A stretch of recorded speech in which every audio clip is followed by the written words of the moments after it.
Hi, folks. Welcome to another episode of Film Study. This is Ken McKusick, and we're here for the unpleasant task, frankly, of discussing the defense from that game against the Lions on Monday Night Football. Joining me to do that is Childs Walker. Childs, how you doing?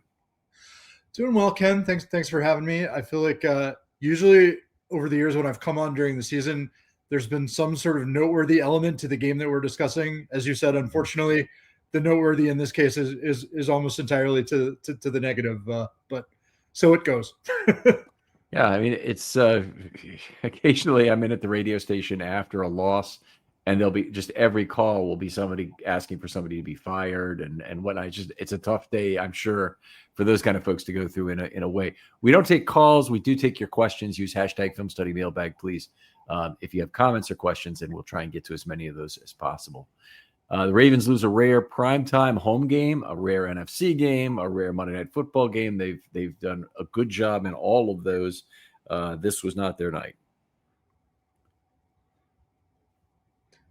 Let's talk a little bit about the defense letting this team down, because they really sagged in this game. They had a lack of ability to stop the run, a lack of ability in the pass rush as well. Which one was more striking to you, Childs? Yeah, I mean it's a real devil's choice, right? Because I mean there's a lot to pick apart on both sides. I guess you have to say the run, because that's something that they've sort of hung their hat on that for years. I mean they want to treat that as a given, and they certainly understood how important it was going to be against this opponent. I mean the Lions are not only a committed running team, they have arguably the best duo of backs in the league. Both very high level guys who hit you with different styles. So I mean, everybody knew that was a challenge going in. They talked about it all week, and gosh, I mean, they actually started out fairly well against the run. I thought. I'm sure we'll maybe get into that in more detail.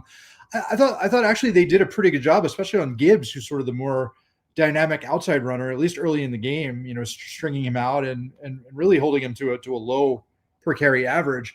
And even their overall stats in the first half weren't terrible. But I think you already said it. I mean, the Lions just wore them down, and that resulted in the two big plays in the second half. And I mean, they just gave up an enormous number of yards between the tackles. I think Jamison Hensley from ESPN posted earlier that ESPN tracks how many yards are gained between the tackles, and I think there were more than 200 for the Lions last night, and that was the highest total the Ravens have ever given up in the time that ESPN has been tracking that stat, which I think is since like 2009 or something.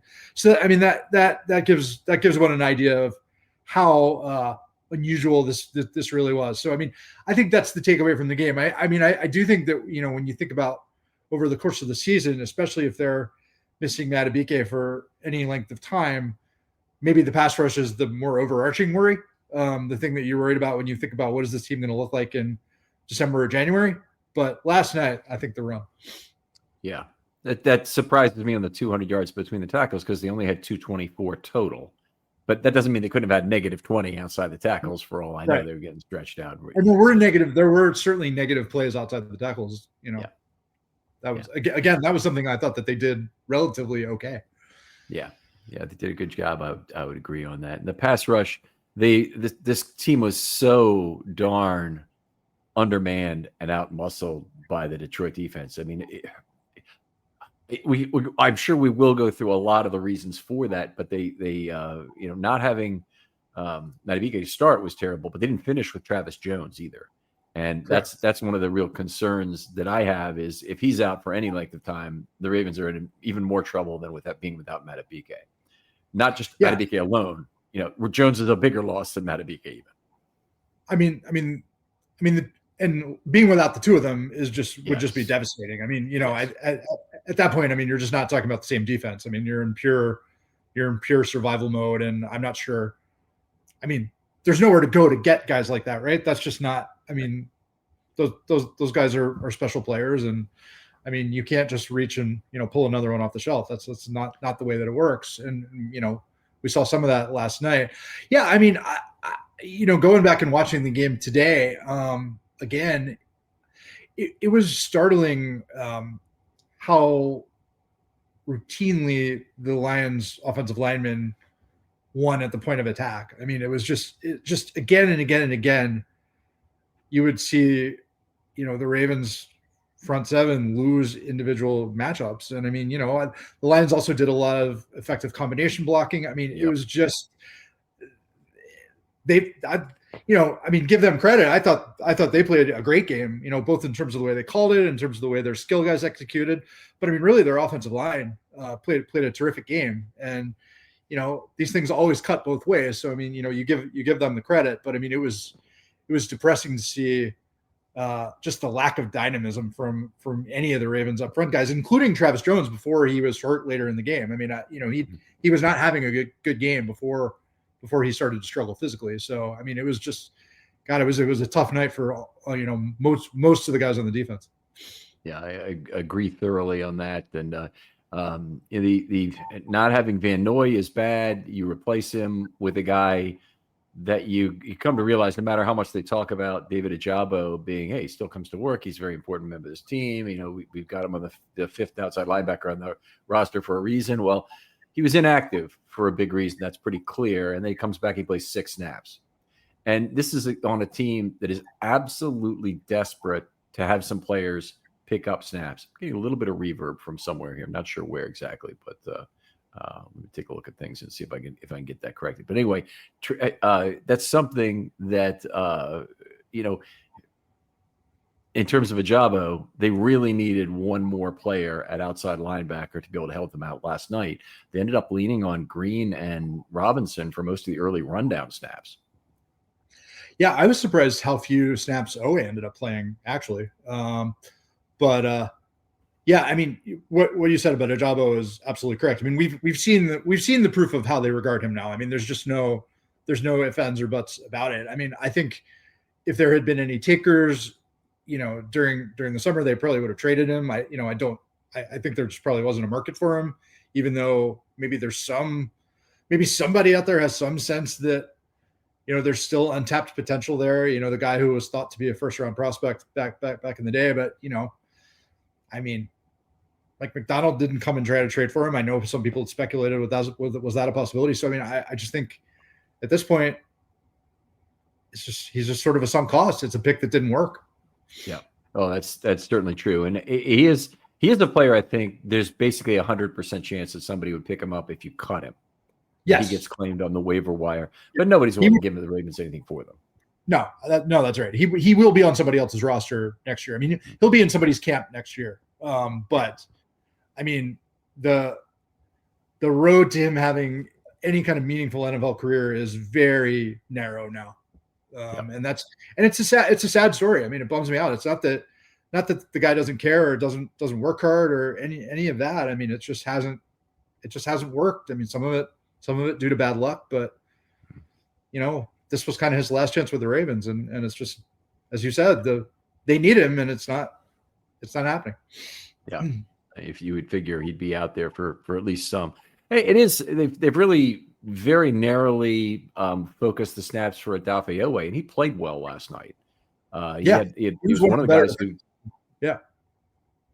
generated some real pressure, and that was a shame to see. But he played 28 snaps or something. In the opener against Buffalo, I think he played 36 snaps, and 35 of them were dropbacks originally. So they were very, very specific about his use in that game. Played a little more early down football in this game, but still was 17-11. And Detroit, of course, was a much heavier run team than Buffalo was. And you go back to last year, he didn't play a ton of snaps in the playoff game against Buffalo last year either. So it's not just a this year thing.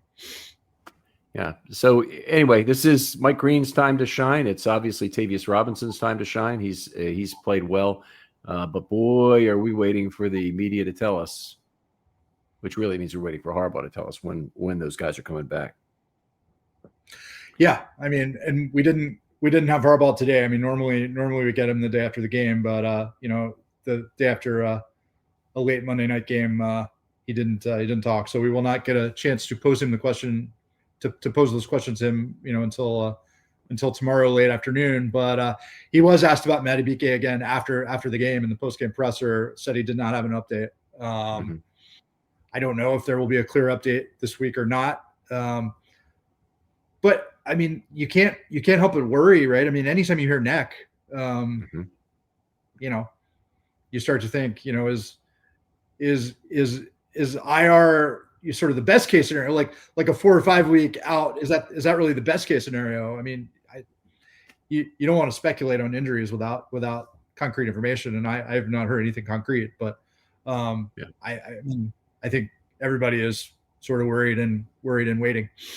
Everybody's familiar with the case of Zach Orr and what happened to his career, how it was derailed by the neck injury. Now that was a congenital thing in his case, Right. something he'd been playing with and they were concerned about. But anyway, tough situation with Matabike. We talked about the very physical Detroit offensive line. You mentioned the combination blocking. That was something that really caught my eye as well. In looking at them being one thing we do is we go through and we look at every big play there was, and when I say big play, it's 6 or more yards, and then write down all the key blocks around that play, because then you get a lot of common threads on the key longer runs. And that was one thing that was showing up consistently, was that some of the Ravens guys like Washington and Jones were probably, and he's not the only two, but those two were getting blocked a lot more. There were some ends getting blocked by tight ends occasionally. But the other thing that was happening was that John Jenkins had a pretty good game in the middle of all that. He did not get blocked a lot and not get moved a lot, and actually made a couple plays in the run game. No, I would agree with that. I mean, I if we're listing positives from the Ravens defensive performance last night, he would certainly be one of them. I thought he, at least on a per snap basis, played the best of any of the interior guys. And he was out there a good bit, with Travis Jones out for the Lions' last few possessions. And I thought held up well, which is encouraging, because I mean, they do need him. I mean, it was having Michael Pierce there last night as kind of the retired player of the game is a reminder of what they're missing with him not in there. But Jenkins, at least gave them something last night, and I mean, that's some hope. But I mean, he can't be Travis Jones if Travis Jones isn't there, right? I mean, that's not right. That's not why they signed him. So I mean, it's even when he's good, it's going to be somewhat limited. Yeah, I'm kind of happy they have him, because he's a durable guy, or at least, the last 2 years he's played the most snaps he's ever played in his career. So 600 plus, I think, or 600 approximately, maybe both years. He's at least a guy now, when you're down a nose tackle, they have another one. I mean, they can bring up CJ Okoye, but he's not a guy they would want to play a lot of snaps. No. He's a guy they would want to be very limited. And we've seen him having some winded conditions in training camp, where he had to be taken off the field and put on a stationary bike in the middle of practice, basically. Never a good look, by the way. But it's a case where they really need a guy who can eat a few snaps. I think Broderick Washington, he did do that last night. He's probably not at his best when he's playing a lot of snaps, but he may be a guy who's destined for more playing time. And I was a little surprised at just how much he got last night. Yeah, I guess I was too. I thought that we would see maybe a little bit more Peebles. I mean, you said in sort of the outline for the show that, I mean, Peebles, it's becoming clear they see Peebles as sort of a situational interior rusher. And you certainly understand why, because I mean, that's where he showed the most juice really throughout camp. That, when he popped, that's how he popped. And I mean, the bottom line is he's just small for the position. So I mean, he's not a guy who's going to routinely occupy multiple blockers or anything like that. And he had a couple of nice reps last night. I didn't think he was bad, but he almost, if he's only going to get 15 or so snaps, I mean, he almost needs to make one transformative play to make to put an imprint on the game, and that didn't really happen last night. I thought maybe it would be a chance for him to bust out, but I mean, there's at least some promise there, but it's not anything to answer the questions that are raised by Matabike's absence and Jones's potential absence, right? I mean, none of these guys answer those questions. No, that's true. It's all Peebles is a partial answer. He can go in for Matabike on an obvious passing down, and I was hoping that would happen paired with Jones, because I thought they would be a particularly lethal duo, because Aeneas Peebles needs to get one-on-one matchups to have a good chance to Right. win. Most linemen do, but Jones is a guy who absolutely commands a double team, and so you get that advantage. Yep. All right. Let's move on and talk about getting out snapped, which is something my blood pressure boils as this Ravens team, which is a good offensive team, continues to get done week after week. Outsnapped 66-54 in this game. They've been 70 to in the 50s the first two games.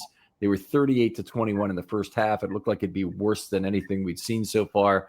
They did kind of make up for it a little bit in the second half, but one thing that just kept sticking a knife in and twisting it for the Ravens was the Detroit's ability to go on fourth down, make it, and extend drives.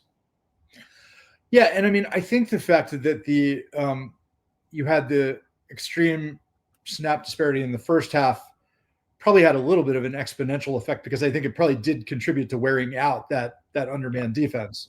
So, yes, the numbers ended up not looking that bad in the end, but I do think the damage was done in a lot of ways by what we saw in the first half, especially that 98-yard. It was 98, right? Is that, or was it 99? I can't remember. 98 and 96, I think, but that's fine. Whatever it was bad. the one in the first half that just seemed to go on forever. And yeah, I mean, you said it, and I think this was really where the lack of effective pass rush showed up, was on a lot of those third downs. I mean, Goff just seemed to be able to operate very comfortably. And I mean, it's not that they didn't get any pressures on him, but I at least never got the sense, and didn't get the sense watching the game again today, that Goff was ever made to feel uncomfortable. I mean, nothing that they were doing really knocked him off his spot, seemed to muddy the pictures in front of him. I mean, he seemed to be operating as he wanted to operate for pretty much the entire game. And I think that was reflected in those, especially on those third and fourth downs, where he was very efficient, again, especially in the first half. And that led to, exactly what you talked about. I mean, that, the number of snaps and the time of possession in the first half. So, I mean, I think that really was an area where the lack of effective pass rush showed up. Yeah, Goff, he wasn't unfettered as a quarterback in the pocket. They got him a little bit of pressure, but it was kind of like the Josh Allen situation in week one. Josh Allen moved around, made plays after he was pressured. He moved right outside the pocket. Goff didn't do very much of that, but Goff got the ball away to minimize damage, didn't have any turnovers, didn't, put any balls in danger really much the whole night, except for the one backward pass, or lateral. But other than that, he didn't put a ball in danger, and he got rid of the ball. He red hot very effectively. And threw a lot of completions that way. And he didn't have any real problem waiting until the last moment to throw. And there were a couple QHs against him, but most of those were, throws where he got the ball off reasonably well. So Ravens just did not have any success at all taking him off his game. So I agree with that very specific point there that you made. And then, I mean, speaking specifically to the fourth downs, I mean, you had to appreciate, the Lions play calling and their audacity on those fourth downs, not just going for it, but having really clever stuff dialed up to go. And then, I mean, obviously the last, sort of the final nail in the coffin, the fourth down where he hits St. Brown over top of Marlon Humphrey. I mean, not only is that an incredibly gutsy play, but, beautiful throw. St. Brown is, I don't know if he's the best wide receiver in the league, but he's one of the best. And I mean, he's probably as good as you could want in that specific situation. And you just have to take your hat off to them. I mean, both the concept and the execution. And I mean, those plays were enormous in the game. Yeah. Had an enormous trampoline, or that's not the correct word, net underneath that play. The fact that they drew the holding call right at the line of scrimmage. Yes. And so it was going to work no matter what at that point. Right. You're right. They had it whether they hit it or not. But yeah, and I'll tell you, as a mathematician, this was one of the games that I appreciate the strategy the most, because they went for it on three obvious fourth downs, and then the Ravens, of course, went down 8, went for 2 points, which is the obviously correct play. And the first guy ever to do that, I've told this story before on the show, is Brian Billick in 2001 against the Packers. And he did it under very, very similar circumstances. Ravens were down 14, closed it to down 8 with, I think, 30 seconds to go or thereabouts. They went for 2. They missed it again. They missed it then too, and we're still down 8. But he was the only coach, and then they didn't recover the onside kick, so similar there too. But he was the only coach for a long period of time that had tried that, and there's been papers written about it. It's out there. I'm doing a presentation for an actuarial group coming up in November, and that's the very first thing I'm going to talk about. I just basically I'm saying, hey, all the math we do in football analytics is very simple. And this, you all learn how to do this. It's very easy. We go through this in about 5 minutes, and it'll be a fun thing. Of course, that ended up. I mean, that decision wasn't much debated because I think to most people the game was already over at that point, right? So yeah, it's not what everybody's talking about today. Right. It seems to be the head they want to see on a poll today more than Harbaugh even is Zach Orr. Yeah, I think that's right. In terms of what I mean. Certainly, it felt like the 5-alarm fire was the defense last night. I mean, I don't think you had a lot of obvious sort of game management type of things, which are where people really like to zero in on Harbaugh, I think. And you can't even really argue that like they weren't ready to play, right? I mean, they came out. I mean, they even came out okay on defense, and they certainly came out. I mean, they came out clicking on offense. So I mean, it wasn't one of those games where you're like, what are they even doing? They look like they're sleepwalking. They don't belong on the field. It wasn't that kind of game. It wasn't like the Kansas City playoff game. So I guess there's probably fewer pieces of red meat for people to target Harbaugh on. But right now we're thinking defensive disaster all the time. Right. Well, there you go. It's certainly been a bad start. The Ravens it came up with something a little bit earlier today, but the Ravens are one of 1,352 teams. They're in the middle of, let's put it this way, or they've just finished a span of 3 games for the 1,352nd time in NFL history where a team has scored 100 or more points. In 852 of them, the team won all 3 games. In 448 of them, they won 2 games. In 51 of them, they won 1 game, and that's the Ravens. But twice, incredibly, it's happened that the team has lost all 3 games in such situations. Yeah. The 66 Giants and 65 49ers. It's been a long time, but a strange outcome. Yeah.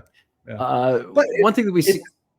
It is telling about what we've seen from this team so far this year, right? I mean, it actually is. It's not just a fun stat. I mean, it sums up. No, it's not just a fun stat. Yeah.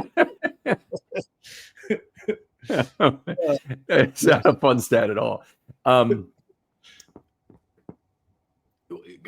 talk about 2 more topics I want to talk about kind of in our general intro section here. But the first is the inactive list. And that is, we saw Alexander inactive again. Now, the secondary didn't actually need Jair Alexander yesterday. I don't think the secondary specifically was the issue in the game as much as the pass rush and the run defense were. So it's really their problems were in the front 7 that they were having trouble. But were you at all surprised by either Mitchell or Alexander being on the list again? I really wasn't. I mean, it had been pretty clear from the week that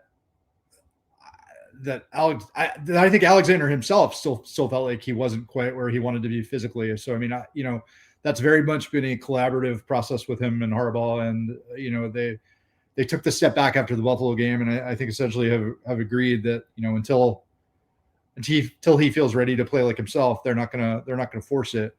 So wasn't surprised about that one. And as you said, I mean, I think the outside corners have been, I think, pretty solid overall, and we're solid again last night. I mean, I didn't have huge complaints about either Wiggins or Awuzie. I mean, the Keaton Mitchell thing is it's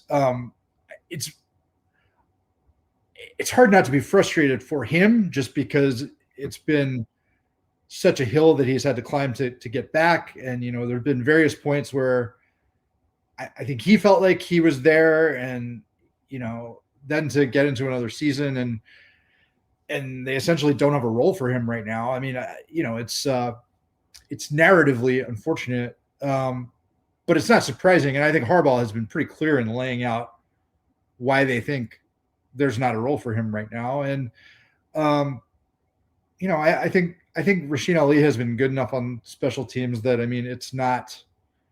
I at least get the argument, I guess. I mean, would there?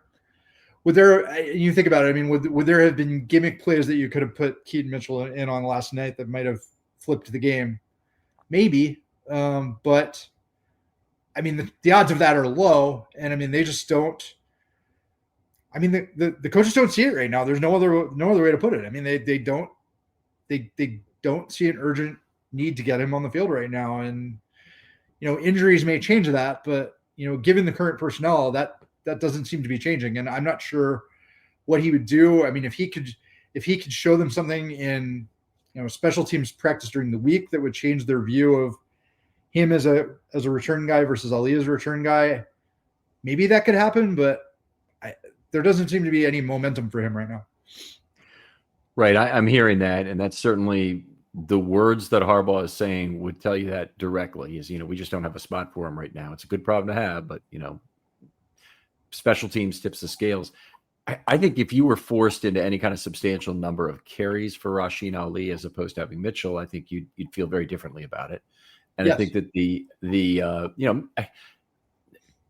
the banner is always coming around asking us at camp, who's your player who's A and B and C and D and your breakout player and your most explosive player. And Keaton Mitchell was, to me, by far the best player in camp all summer.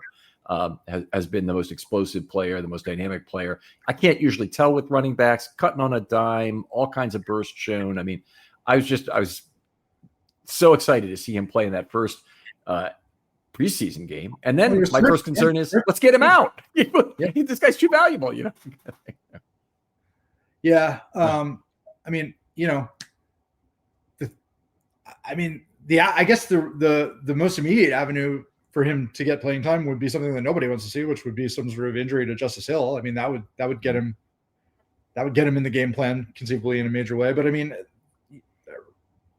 the road seem close to him right now, whether you think that's right or fair or not. I mean, that's just where we are. And I mean, I think when Harbaugh said at the end, I think it was after the last preseason game, he sort of laid out his case for why he thought Ali needed to be on the team. And I think people wondered if he was being entirely earnest with what he said. But I think as it turned out, he absolutely was. I mean, he meant everything he said about why he thought that Ali was important. And that's playing out right now with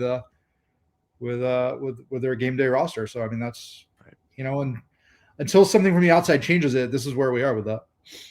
Yeah, I mean, I think you're right. I think that, continued kind of mediocre play from Justice Hill could change Hill's role. I don't think Hill will ever be inactive, but here's the big one. What if Hill went back to playing special teams? Because he hasn't in a long while now. Right. Didn't play last year at all.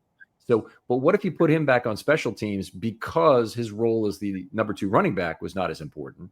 Then first of all, he can play more snaps than Ali can. And if Mitchell can give you more as a running back at the number 2 back than Ali can, which I'm sure it would be true in my book, whether or not, everybody would agree with me or not. I think that might be a path back for him.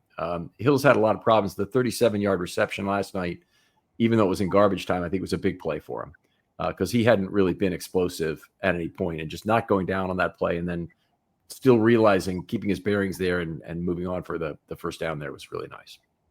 Yeah, I mean, no, you're right. He has not been particularly productive this year. I still think that they're of the mindset that based on last year, they consider him to be an important player in the offense. But you're right. That could change. I mean, if he's not dynamic for 8 weeks, then maybe they do reconsider that. I don't know. I mean, he's not Derrick Henry, where you just he's one of the greatest players of his generation, and you just keep feeding him no matter what. I mean, he's still a player who's always going to be proving himself every year to some degree, but there's no question they came into this year thinking of him as, not one of their main skill guys, but certainly as a core person in the offense with a clear role. And I don't think we're at the point where they're rethinking that. Right. I don't think we're there yet. And it would be more of a rethinking of what's the value of him on special teams, and can we harvest more value from our 3 active running backs by having Mitchell be active instead of Ali, because you want to get 8 carries from Mitchell on offense, or not 8 carries necessarily, 8 snaps even. The thing, we talked about this a number of times on the show, so I almost hate to bring it up again, but Harbaugh brought up when Keaton Mitchell goes in the game, everybody knows he's getting the football argument. You remember that line being basically uttered? Yeah. I mean, it's the worst argument possible for not having Keaton Mitchell active. If everybody knows he's getting the football, then he's the greatest misdirection weapon that's ever been put on a football field, because right. you can do all sorts of things off that. And the Ravens, with their offensive line, I'd say they need that misdirection as much as they ever have. Sure. And could he have given the running game a jolt in either of the last 2 games, which I honestly, if you look at it in the big picture, it needed. I mean, these are all questions we're going to be asking over the next few weeks, especially if things continue to go the way that they're going. All right. So here's the biggest question I have for you, because we both lived through the 2019 season where the Ravens defense went through a big re-engineering on the fly to improve. Is this defense fixable? Amazingly, last year's was, and just they actually went through a lot of spark plugs. Before they figured exactly wasn't working, exactly what they needed to throw out and change. In 2019, they made wholesale changes, and a lot of their changes were go to the street and get a guy who's about league average to replace a guy who's absolutely terrible. And then they also got Marcus Peters. Right. Yeah. Marcus Peters, everybody thought was washed up and was below the replacement level. He was giving up 9 yards a target with LA before he came here, and then he wins all pro before the season's over. But this year's team, I think it has other problems that make it much more difficult to fix. But I'd like to get your take on that. Yeah. I mean, I was certainly thinking about this coming out of last night's game, because how could you not? And I guess to my eye, and I mean, I'm not a coach and I don't pretend to be a coach. I don't know that I watched last night's game thinking, my God, they're doing all the wrong things schematically. Like if they were just, if they were just, lining up the players differently, or going with, different groupings of players or whatever, it would be a totally different game. I didn't feel that way about it. I mean, I feel like they're dealing with fundamental depth and talent issues right now that are not easily addressed. And we talked about several of them, at the top of the show. Matabike being the most obvious and probably the most impactful. Although, if, as you said, if Travis Jones misses any amount of time, he'll be right up there in that conversation. I think they have a depth and health and talent problem right now, and I'm not sure what you do about that. I mean, it's not. I mean, how often do you get somebody like Marcus Peters midway through a season and have him play the way that he did? I mean, that's just not very likely to happen again. I don't know who that would be. I mean, there's not, and you're certainly not going to find 2 or 3 of those. So yes, I mean, I have a lot of belief in this coaching staff's ability to make fixes on the fly. I think they've proven they can do it, even though, some of the most critical fans would argue that they haven't. I actually think the broader evidence is that they're pretty good at that, and we've seen them do it in multiple seasons, and you just listed 2 of them. But add Roquan Smith's acquisition too, which was an enormous turnaround. No, exactly. And look, I have no doubt that Eric DeCosta will try to be aggressive in finding someone to boost them, before the trade deadline, if that's, if he thinks they need that, and they might well need it. But I just think right now, they're down too many important bodies to just say that's going to be a magic fix. I mean, I don't see an easy fix. I mean, I think they'll play better against a lot of the opponents on the schedule. I mean, I think the Lions are one of the best, most balanced offenses in the league. I mean, they were extremely well equipped to attack everything that the Ravens were struggling with last night, and to attack them where they were undermanned. And, again, as we said earlier, they did a great job in both concept and execution in doing that. So all credit to them. So I don't think it's going to look like it did last night every week. But I think some of the fundamental worries that were exposed are going to be there as long as the guys who were missing are missing. So, I mean, I don't know how you solve that. Right. And not easy, certainly on the fly. The 2019 team had a lot bigger holes to fill, meaning the guys who were playing were really terrible at some of these positions. In particular, at inside linebacker, they had Patrick Owasu as the Mike linebacker to start the season. Just an awful situation. They went out and got Josh Bynes, and it was, Josh Bynes was maybe a league average player, but he was a hell of a big improvement on Owasu. And he really stabilized things. Yep. And that's an example of the kind of guy who is out there, right? I mean, somebody who doesn't seem like a big signing when it happens, but it turns out to be a big signing. So that's, always good to be aware of that. Yeah. So there could be some guys there, but I think there's a bigger issue is that the 2019 offense really helped the defense a lot. That they controlled the ball so effectively, one snap count so devastatingly much. They made some average defensive players look better. I think the Ravens were fourth in the National Football League in defense on a DVOA perspective that year. So they were still very good defensively in aggregate. But a lot of it was due to the fact that Jackson was running the offense so efficiently. That is not the case with the 2025 Ravens. They have a barbell set of results on their offense. I mean, they haven't really turned the ball over too much. Derrick Henry's fumbles aside, they haven't turned the ball over too much, but they certainly have had a lot of negative plays. They've had some penalties. They haven't been terrible in terms of offensive penalties, honestly, either. But they've had a bunch of sacks, and that's unusual for Jackson. And they've had a bunch of big plays where they score quickly, which has taxed the defense and kind of been a tax on their high points per drive number.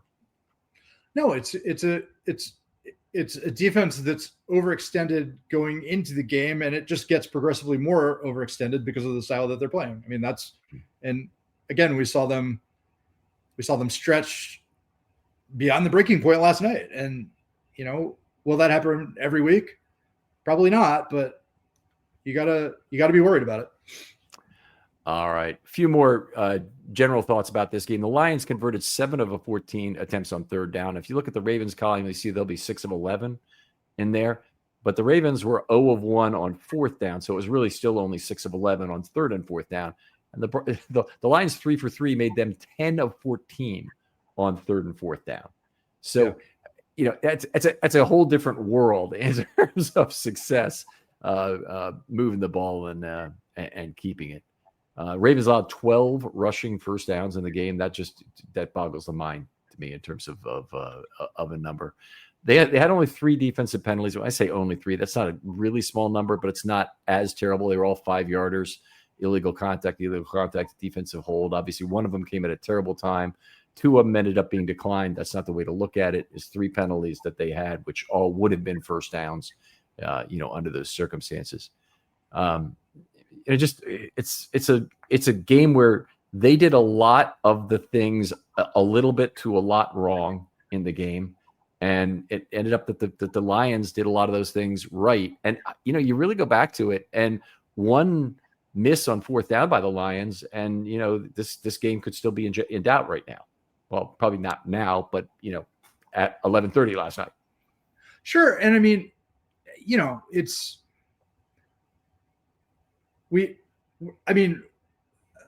how the game ended up always leads us to sort of a reductive way of looking at it, right? I mean, the game was in question until the last, 3 or 4 minutes, right? I mean, I don't remember exactly what the time on the clock was when the Lions converted that last fourth down, but I mean, it was a very competitive game that was on the table. And I mean, it was certainly on the table until Henry fumbled. I mean, they were driving with a chance to go ahead when Henry fumbled. So, I mean, it was, for 55 minutes, you would have said this is 2 of the best teams in the league going toe to toe, 2 great offenses going toe to toe. Right.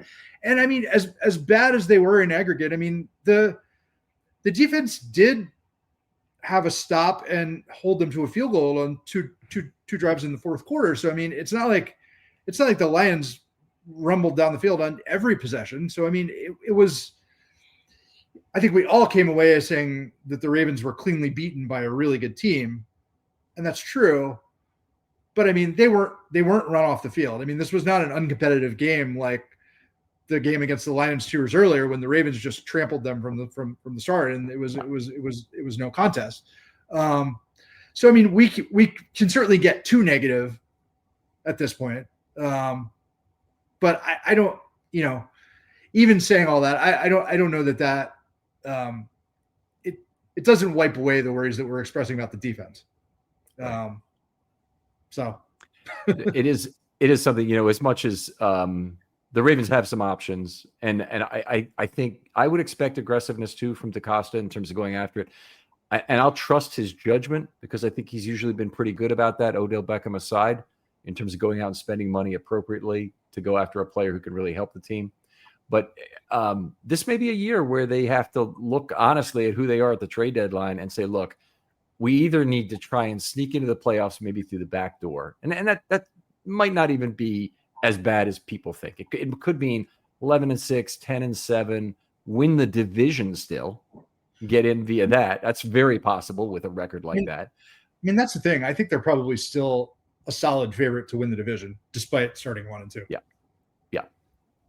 They're one game behind, two more flawed teams in terms of what they're facing. So that's certainly the case, I would say. And then once you get there, you have Lamar Jackson and you have the chance to do some things right. And hey, I mean, don't forget, they had one of the best rosters in the NFL the last 40 years, the last 2 years. And this year, if they didn't, it would be awfully similar to the whole 2008 to 2012 dynamic where the best teams were certainly not that 2012 team. The 2012 team was probably the worst of those 5 years, certainly by DVOA standards. Yeah. So no, I mean, we as bad as it feels for Ravens fans right now, I mean, the avenues to a happy ending are in no way closed off. Right. Now I'm in the same place. It certainly I think it felt every bit as bad at 0-2 last year, particularly after the loss to the Raiders. I don't think too many people were, despondent after that first loss to the Chiefs. It's always a tough loss to take when you lose to Kansas City, but I don't think they were despondent in terms of the Ravens' playoff hopes at that point. No, the loss to the Raiders just felt so dumb, and still feels dumb when you look back on it. Right? It's sort of inconceivable. I mean, you wouldn't say that about either of their losses this season. I mean, arguably both of those. I mean, close losses to two of the maybe 5 best teams in the league. So, I mean, it's more palatable. Now, I mean, part of the problem they face is that it doesn't get a whole lot easier from here. I mean, on paper, the Chiefs are easier, but we know the Chiefs are more complex than they look on paper, right? I mean, we've seen that again and again. And then the 2 home games they have after that are difficult games, especially if they're undermanned and not playing well. So, I mean, getting back on track right away is not going to be the easiest thing in the world. I mean, it gets a little easier after the bye, but at this point, are you happy if they're 3-3 going into the bye? I think you're probably at least okay.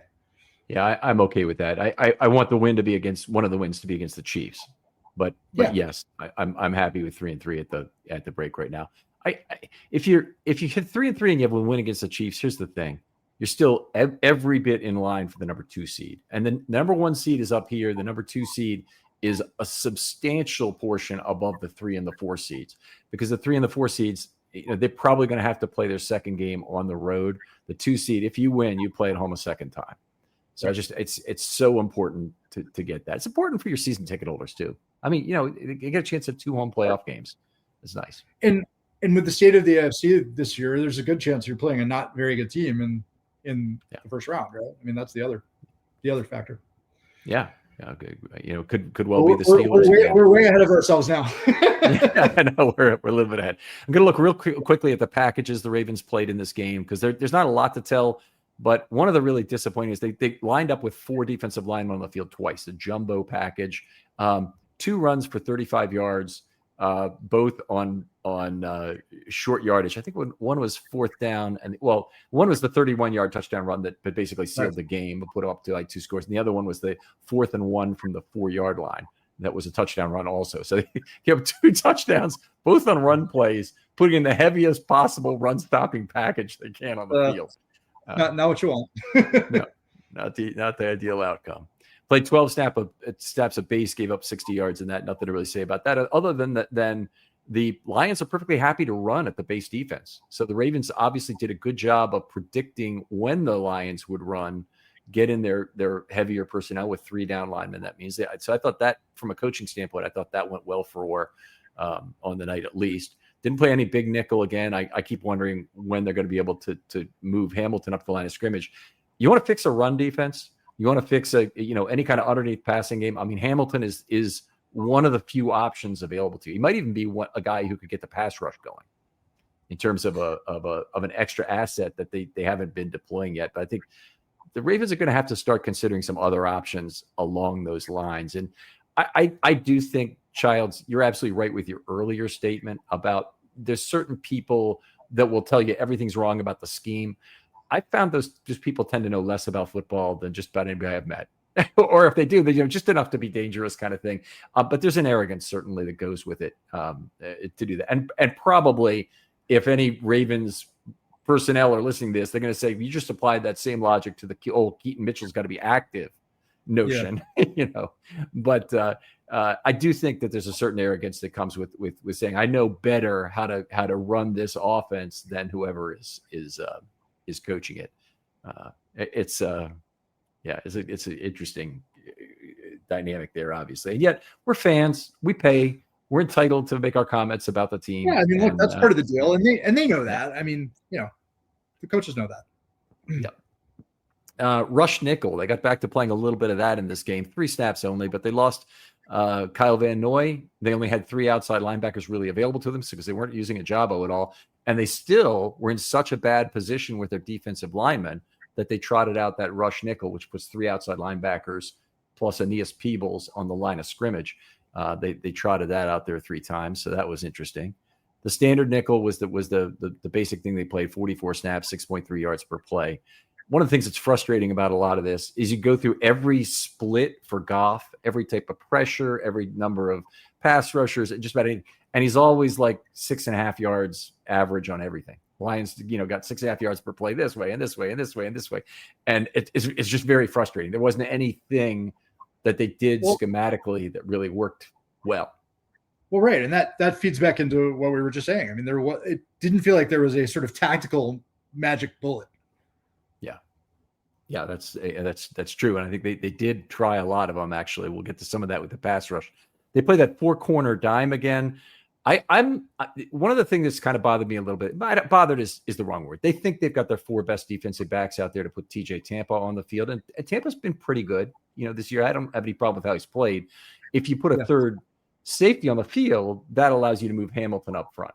So Lowry can play the back end, Hamilton can play the weak side linebacker spot, and you have a new dynamism, I think, to the defense if you get to that point for whatever reason, and they've got their reasons. I don't know better, but they have not done it so far this year. Yeah, and I don't know if that comes to not fully trusting the back end options, but you're right. I mean, the proof is in the pudding, and right now they feel like they still need Kyle Hamilton back there. Mm-hmm. You get a small window into things, even on a single play. But I was very interested that at the end of the half, it wasn't Sinusi Kane who went to play the back end and split that. It was Lowry. So that really, to me, says that they probably trust Lowry more in a general split field situation. That might not be 100% true, but in a general split field, Tampa 2 kind of look, that they trust Lowry more than Kane. Now they may like some of the other things Kane can do, coming downhill, being a good tackler, that sort of thing. I mean that's the thing. I think they see Kane as a more dynamic player, closer to the line of scrimmage. Lowry, I think, is certainly the more dynamic playmaker on the back end. Yeah. Well, that would lead you to the question of then why not Kane at dime back here? We've had a lot of problems at weak side linebacker. I don't know about you, how you feel about it, but I don't feel like Teddy Buchanan's been particularly good so far. And I know there's people saying, hey, he's played pretty well here. Kind of thing. Last night was just another example of being caught in the wash and caught up in blocks play after play. His number of contributions has been very minimal. His number of defensive wins has been very minimal for the year so far.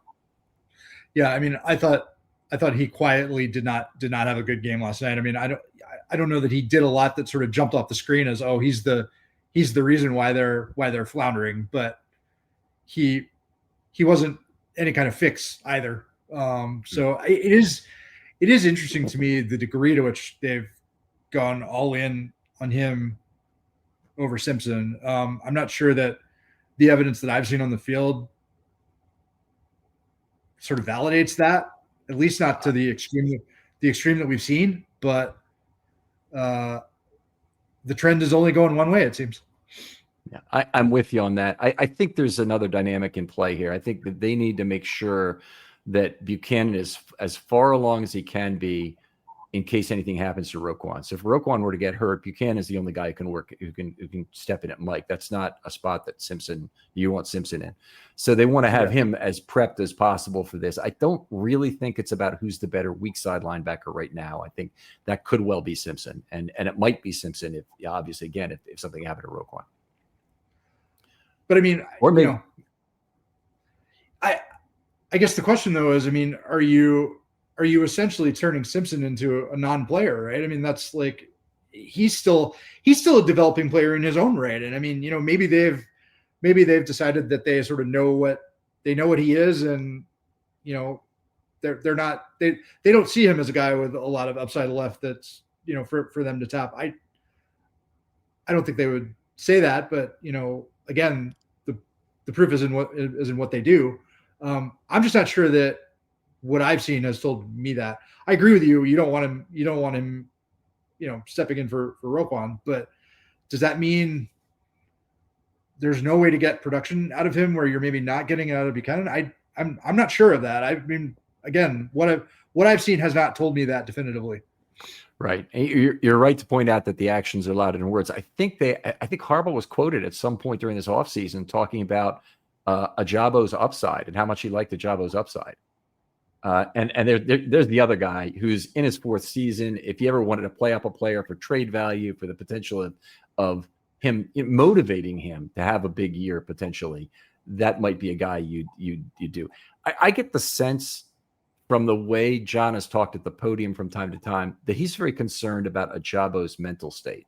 Like he should not have to try and drill into the press that there's people in this circle who said things about Ajabo that I don't think are fair at all, kind of thing.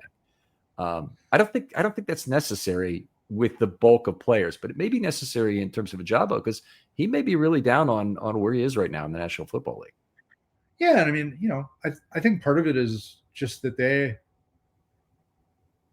I think they probably feel bad for him to some degree. I mean, it is a pitiless bottom line business, but the reality is still that, I mean, look, they invested a second round pick in him. I mean, he had a string of like pretty unfair things happen to, make it impossible for him to be the developmental player that he was regarded as coming out of Michigan. And I mean, it just sort of stinks for everybody involved. And I mean, you want the best for the kid. I mean, obviously, he played for Jim Harbaugh at Michigan. He, played for Mike Macdonald. So, I mean, there's a lot of, there's ties to the organization that go deeper than just what he's done while he's here. So, I mean, I get it on a personal level, but yeah, I mean, the bottom line is you can sort of see when they've quietly given up on a guy. And I mean, we're seeing that with multiple players right now. Are they at that same point with Malik Ham? Because right now the team could really use a guy who could play a little bit of Sam linebacker and take on a few more snaps. Malik Ham has not been terrible against the run in the preseason games we've seen him. I'm just wondering where the view is of Malik Ham inside the castle right now. Yeah, I honestly don't know. I have not heard anyone say anything about Malik Ham one way or another for a while. So maybe that in and of itself tells you something. Yeah, and he's a third-year player. He's obviously had the years of lost on IR, so it's not like he has an unlimited runway ahead of him either. Jabo's is shorter, but he doesn't have a long time. And that, by the way, getting back to Buchanan and Simpson, all it takes is a different level of ceiling expectation to want to have that first-year player who's not quite as good give him more of a chance right now, obviously. Yep. No, you always have to keep that in mind. And I think sometimes fans probably don't, but I mean, the 2 years is a vast amount of time in terms of a developmental timeline. Yeah. Along that line, I wanted to ask you about what your prognostication is for Emory Jones. Have you heard anything inside the building about him being close to returning or anything like that? And I don't want you to betray any confidences or anything like that, obviously, and you wouldn't do it. But is there a belief still, do you think, that he'll be back this season at some point? That is what they have said consistently over and over. Clearly, this is carried on longer than they expected or hoped that it would. I mean, I think I don't think they viewed him as probably competing to start, because I mean, they knew he wasn't going to be there at the beginning of camp, and that pretty much takes a rookie. I mean, unless it's like a first round pick, that pretty much takes a rookie out of competition to start and get starter reps. But I mean, I think they certainly viewed him as a guy who could have pushed for reps as the season went along, and that could at least make a strong case that he should be competing for a starting job next year, when they're going to have, a whole fresh set of questions about their offensive line. The message that I've heard is that they're still hoping that's the case, that they still like everything about him, that it's just been frustrating, getting him that sort of final clearance that he needs to be out there. I mean, you see him around the locker room. I mean, he's been around, but I mean, it's one of these murky injury situations that we get into where we don't get very clear answers, and you sort of you don't know he's out there until he's out there. And I mean, I can't put a solid prediction on it, but I mean, certainly the messaging has been that you could see him sooner rather than later. Right. From a purely pragmatic standpoint, and this might be unfair to the player, it might be something the team can never say, but I think with every week that passes, it becomes more likely he misses the entire season on NFI, because the gravitational pull towards wanting him to not lose a year of team control is very high. Yeah. No, that's sure. And I mean, at least in terms of, I mean, putting the contractual control part of it aside, which you can't do in the big picture, but I mean, in terms of a developmental year, I mean, it just becomes a straight redshirt year. I mean, right. What we saw with Voorhees, which, we probably don't want to get deep into how that's worked out, but not right now. But I will say that the Ajabo situation is the same. I mean, I think it actually really hurt David Ajabo in terms of how the Ravens viewed him and wanted to treat him in terms of not having a redshirt year. He came back, he played a little bit, he looked okay, had a forced fumble, played 30 snaps or something, but it's so much developmental time lost, so much time on the practice field, all the time in camp is lost. It's going to be the same for Emory Jones, I'm afraid, if he gets on the field this year. Yeah.